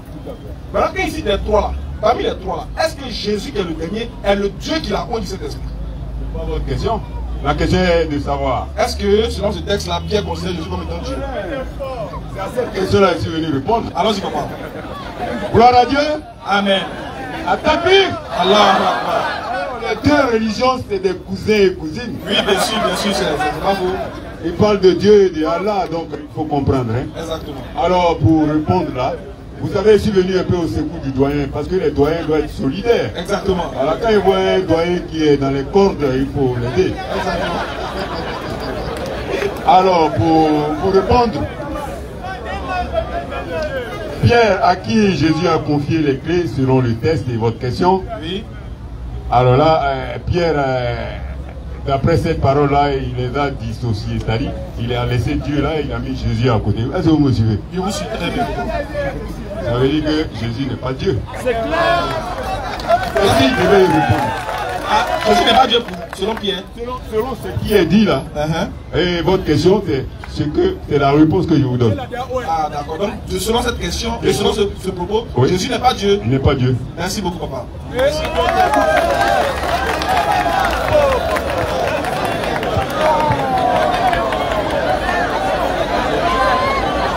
Voilà pourquoi Allah souvent il permet de donner la vieillesse aux gens. Tout le monde ne l'a pas vu, hein. Quand Dieu te donne la vieillesse, il faut dire Alhamdulillah. Tous les jeunes ne seront pas vieux. Or, tous les vieux ont été déjà jeunes. Vraiment qu'Allah gratifie les vieux. Des vieux lucides comme ça, là, on n'en gagne pas beaucoup. Les vieux qui sont lucides comme ça, que les jeunes, on ne trouve pas beaucoup. Qu'Allah te gratifie, qu'Allah te guide et qui te donne le paradis, te fasse mourir avec les musulmans. Vas-y. Salam alaikum. Wa alaikum salam. Oui. Après l'adoration d'Allah subhanahu wa ta'ala, quand ta mère et le prophète Muhammad sallallahu alayhi wa sallam, c'est qui on doit adorer en dernière position? On n'adore ni l'un ni l'autre. L'adoration est exclusivement pour Allah. Tu comprends? Mais souvent par appui de langage, on dit si on devait adorer des personnes, c'est nos parents devaient adorer, mais c'est du shirk. On adore Allah seul, sans l'associer avec qui ou quoi que ce soit. Mais Allah, dans la sourate 17, à partir du verset 23, il va répondre à ça. Tu vas voir. Sourate 17, à partir du verset 23. Allah va parler de son adoration et puis de qu'est-ce qu'on doit faire envers les pères et les mères. Sourate 17, 23. Vas-y, frère. Et ton Seigneur a décrété. Ça, c'est un décret. Allah dit ton Seigneur a décrété. C'est un décret. Vas-y. N'adorer que lui. N'adorer que lui. Que lui. T'as vu qu'il n'a pas dit faites un featuring d'adoration. Non, non, non. Il dit n'adorer que lui. Que le paix. Oui. Ensuite. Marquer de la bonté envers les pères et mères. T'as vu, non? On adore Allah et on marque de la bonté envers les pères et les mères. On ne les adore pas. Voilà mieux. Deuxième question. Quand Dieu était en classe, mais comment il était avec débat. Un musulman doit avoir chien dans la cour. Qu'est-ce que les gens ne veulent pas? Ok. Exactement. Attention, en fait, il y a une nuance. Le chien en islam n'est pas interdit. Mais comment le musulman utilise le chien, c'est ce qui est bon. Un musulman ne peut pas, il met pas le chien en tant qu'un animal de compagnie dans sa maison où tu vois, il est dans le fauteuil, il fait tout. Mais tu peux utiliser le chien, un, pour la chasse, c'est écrit dans le Coran, et deux, tu peux le mettre pour surveiller la maison. Tu vois, au dehors de la maison, soit dans la terrasse, ou tu fais une cage spéciale pour lui, pour surveiller la maison. Mais les chiens, on ne les fait pas rentrer, surtout dans les lieux où on va prier, par exemple. Tu vois, selon les savants, ils disent on ne fait pas rentrer dans les lieux où on va prier, parce que le bruit du chien est interdit. Et quand un chien a utilisé l'assiette dans laquelle on a mangé, le prophète nous a recommandé de comment on doit nettoyer cette assiette-là. Tu vois? Donc, le chien n'est pas interdit en islam, mais c'est comment on l'utilise que les savants divergent. Les savants disent de faire attention à comment utiliser un chien en islam. Voilà un peu. On peut le mettre devant la porte pour surveiller la maison, on peut le mettre dans la cour pour surveiller la maison. On ne fait pas pénétrer dans la maison, surtout de là où on va prier. Voilà. De rien, mon frère. Prochaine question, s'il y en a. Bien. On est allé à l'école. Bien sûr. Le gars là, il est dit quand même. Il dit, est-ce que vous avez entendu son propos même? Il dit, tout musulman sur la terre, quel que soit son bagage intellectuel, il n'est pas plus intelligent qu'un enfant de 2 ans chrétien. Il nous a eu quand même. Ah, vous donnez. Ce qu'il a dit, il a dit le complexe de supériorité qu'ils ont. Et vous dites qu'ils nous prennent pour des gens des tontons. Pour eux là, nous on est. Ça c'est une insulte, mais c'est-à-dire que même il a insulté toute la nation. Quand même.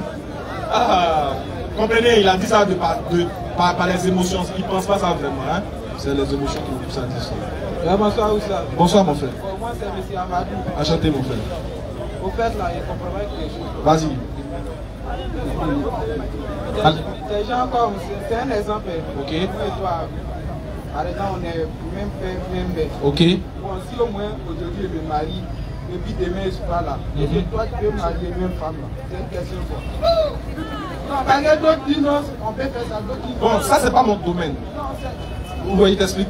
Ça c'est pas mon domaine. Tu sais, nous on est dans le domaine des débats interreligieux. On n'est pas dans le domaine de la jurisprudence. Ce cas de figure est un domaine de la jurisprudence qui révèle d'une autorité plus connaisseur que moi. C'est ce que je dois dire. Qui relève d'une autorité qui connaît mieux que moi. Voilà, je corrige mon français. Qui connaît mieux ce domaine-là que moi.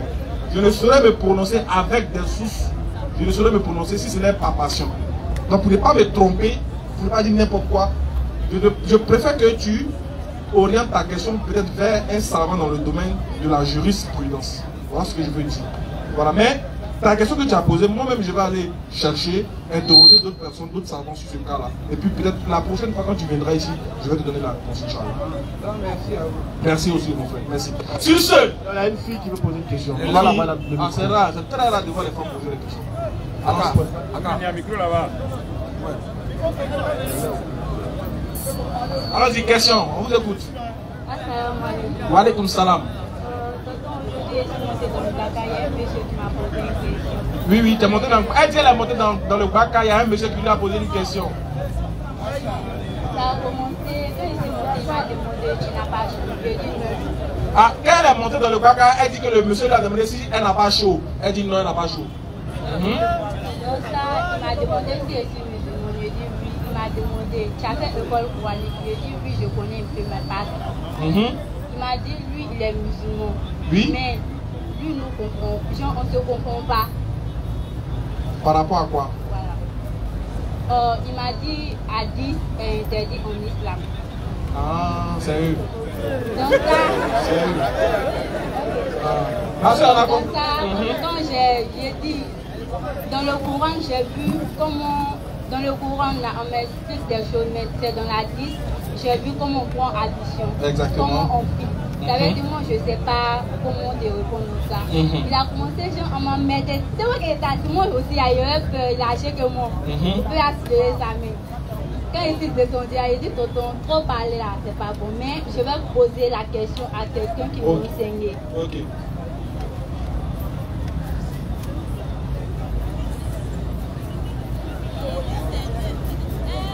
Ok. Merci beaucoup. Ça, c'est les gars qu'on appelle les coranistes. Bon, bizarrement, ils ont pris le nom du Coran pour faire de ça un nom, ça fait mal de les appeler comme ça parce que un homme qui suit le Coran est une bonne personne. Ok, je vais répondre rapidement. Donc, on n'a pas assez de temps de faire les dernières pour la prière. On va donner le micro d'abord. Marcel, plutôt, on va venir rapidement. Oui, vas-y. Salam alaikum wa rahmatullah. Wa alaikum salam, rapidement. Bon, en fait, je voulais demander une chose par rapport à la prière. Si tu viens trouver les gens en train de prier dans une mosquée, par exemple, et qu'ils ont déjà fait 2 rakats, comment puisses-tu les rattraper? Parce que j'ai eu plusieurs propos. Par exemple, la prière de Maghrib, il y en a qui viennent et puis ils lisent à haute voix pour rembourser. Il y a les gens aussi qui m'ont dit, ah, si tu veux rembourser, tu ne dois pas lire à haute voix, que c'est la... Par exemple, si tu as trouvé dans prière 2 rakats, la deuxième rakat que tu fais, ok. C'est là... Tu vois les deux là. Eux là, c'est le domaine qui est là. Le domaine de la prière, des jurisprudences, voilà. Mais ils vont te répondre. Mais il est dans l'heure de la prière rapidement. Ils vont vous répondre et puis on va sur ce, on va lever la tête, tout le monde.